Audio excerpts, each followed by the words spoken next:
ロイ・ウォーカー議員が現れました。今回の調停役に抜擢された彼の働き次第で日本の未来が大きく変化することになるかもしれません。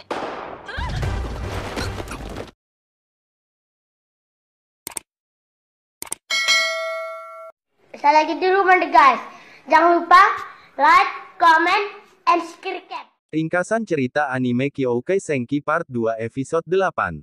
Di awal cerita Alexei Zelenoy dan Amou bertemu dengan pihak militer Amerika Utara di bandara untuk memenuhi undangan pertemuan mereka dari pihak Amerika Utara. Di bandara Zelenoy memberitahu kalau Brad Watt yang meminta untuk Amou datang ke pertemuan tersebut. Seperti kebanyakan tamu kenegaraan, Alexei Zelenoy dan rombongan disambut dengan baik, dan mereka semua diarahkan untuk pindah menuju lokasi negosiasi. Pada saat acara pertemuan tersebut akan berlangsung, tiba-tiba ada kejadian penembakan misterius atau Petrus dan korbannya adalah anggota Kongres Roy Walker. Yang membuat keadaan semakin mencekam. Alexei Zelenoy dengan sigap melindungi Amao dan memastikan semua anggotanya tidak ada yang terluka. Pihak aliansi Jepang baru juga mengetahui kejadian tersebut karena awak media diizinkan untuk meliput secara langsung.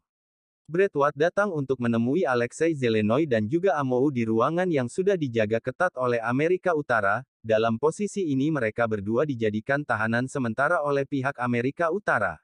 Dari pertemuan mereka, Amou mulai mengingat kalau Brad Watt bekerja sama dengan Germain Gobert untuk menyerang fasilitas Brand Zone Trifecta demi mengambil program Ghost. Brad Watt menjelaskan kalau sudah waktunya dimulai dan dia meninggalkan Zelenoy serta Amou dengan pengamanan ketat di ruangan tersebut. Nayuta memberikan kabar kepada aliansi militer Jepang baru kalau Zelenoy dan Amou aman, namun mereka berada di ruangan khusus untuk perlindungan dan juga sebagai saksi material. Mendapatkan kabar tersebut, Pak Udo memerintahkan kepada semua anggota aliansi Jepang baru untuk bersiap menghadapi segala kemungkinan yang akan terjadi. Dari kejadian penembakan misterius tersebut, aliansi militer Amerika Utara mengadakan jumpa pers dengan awak media yang disampaikan oleh ayah Brad Watt. Dari pertemuan tersebut dia menjawab pertanyaan dari awak media. Dari beberapa awak media yang bertanya, terdapat satu orang yang merupakan settingan dari pihak Amerika Utara itu sendiri. Yosh Pierce juga menyampaikan kalau pelakunya belum diketahui dan peristiwa ini menjadi tantangan dan penodaan perdamaian dunia, dan dia mengakhiri acara jumpa pers tersebut. Di rumah sakit militer, Brad Watt bersama Hardy dan juga Sofia datang menemui korban penembakan Roy Walker. Dia mengucapkan selamat kepada Roy Walker karena pada saat penembakan terjadi Roy Walker menggunakan rompi anti peluru. Pada saat Hardy dan Sofia pulang dari menemui Roy Walker, Sofia bercerita kalau sebelumnya dia telah mengikuti Kapten Brad Watt bertemu dengan seorang mantan tentara. Dia adalah Mike Davis, yang merupakan orang yang menjadi penembakan kepada Roy Walker. Pada episode sebelumnya dia adalah pria siapa namanya. Sofia meminta kepada Hardy apakah dia mau menghentikan Brad Watt jika dalam keadaan berbahaya karena ulahnya sendiri.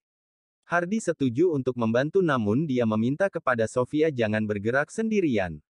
Dari kejadian penembakan misterius tersebut, tentara Amerika Utara mulai bergerak maju di perbatasan. Melihat situasi yang sudah tidak terkendali, Pak Udo memerintahkan kepada Kumei memberikan kabar kepada Tezuka kalau perang kemungkinan akan pecah, dan dari seluruh anggota sekutu Jepang baru akan mengirimkan bantuan militer untuk pertempuran. Pak Kumei juga meminta kepada Tezuka dan Misuzu agar mempercepat perbaikan Amaim Jougan. Dan benar saja, bentrokan antara Amerika Utara dengan pasukan Asia terjadi di perbatasan yang membuat pasukan Asia ketar-ketir menghadapi serangan dari militer Amerika Utara. Tezuka yang diturunkan ke medan pertempuran, dia mendapatkan tugas untuk melindungi menara komunikasi. Pasukan Asia tidak bisa menahan gempuran dari militer Amerika Utara dan mereka terpaksa mundur ke pertahanan sekunder untuk meruntuhkan jembatan. Namun usaha mereka gagal karena kemampuan peralatan tempur Amerika Utara yang sangat mumpuni.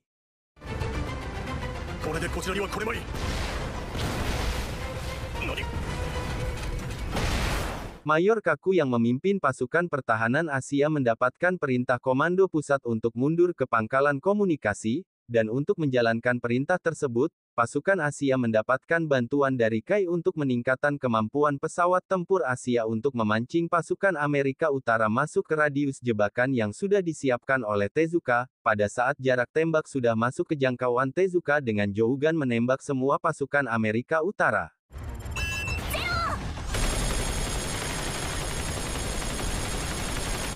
Tidak hanya serangan dari jarak jauh, Tezuka juga melanjutkan serangan dengan jarak dekat, diikuti oleh tentara Asia yang melanjutkan pertempuran. Alhasil pasukan Amerika Utara dapat dipukul mundur dan mereka mendapatkan kemenangan sementara dari perang yang baru saja dimulai.